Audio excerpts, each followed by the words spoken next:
திருச்செந்தூர் முருகன் கோவில் என்பது தமிழ்நாட்டின் தூத்துக்குடி மாவட்டத்தில் உள்ள ஒரு புனிதமான முருகன் திருத்தலமாகும். இது கடலோர பகுதியிலுள்ள 6 படை வீடுகளில் இரண்டாவது முக்கியமான இடமாக கருதப்படுகிறது. இங்கு செந்தில் ஆண்டவன் என்ற பெயரால் முருகப்பெருமான் அழைக்கப்படுகிறார். தாருகாசுரன் என்ற அசுரன் தேவலோகங்களை துரத்தி அசுரர்களின் ஆதிக்கத்தை ஏற்படுத்தினான். இந்த அசுரனை அழிக்கவே பரமசிவனின் 5ஆம் முகத்திலிருந்து முருகப்பெருமான் தோன்றினார்.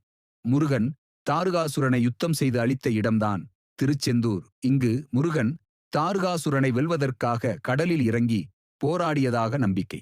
அதனால் திருச்செந்தூர் கடலோரத்தில் அமைந்துள்ளது. வேல் முருகனின் முக்கிய ஆயுதமாக விளங்குவதால் இங்கே வேலுக்கு சிறப்பு வழிபாடு உள்ளது. கோவில் கிழக்கு பார்த்து அல்லாமல் மேற்கு பார்த்து அமைந்துள்ளது. இது மிகவும் அபூர்வம். கடலுக்கு மிக அருகிலிருந்தும் எந்த ஒரு சூறாவளி சுனாமியிலும் கோவிலுக்கு தீங்கு விளைந்ததில்லை.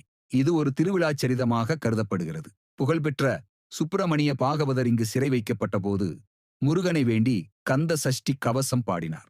செந்தூர் செம்ப்ளஸ் சிவபெருமான் வழங்கிய தூய்நிலம். கடலோரத்தில் அமைந்த இந்த கோவிலுக்கு பக்தர்கள் கடல் நீரால் தூய்மை செய்து பின்னர் முருகனை வழிபடுவது வழக்கம். முக்கிய விழாவாக கந்த சஷ்டி விழா கொண்டாடப்படுகிறது. 6 நாள்கள் நோன்பு, 7ஆம் நாள் சூரசம்ஹாரம் நிகழ்ச்சி, மாசி திருவிழா, வைகாசி விசாகம், தைப்பூசம் ஆகியவை பெரும் பக்தி விழாவாக கொண்டாடப்படுகின்றன. முக்கிய தெய்வங்களாக மூலவராக சுப்பிரமணிய சுவாமி, வேல், வள்ளி, தேவசேனா அம்மன்கள் உள்ளன.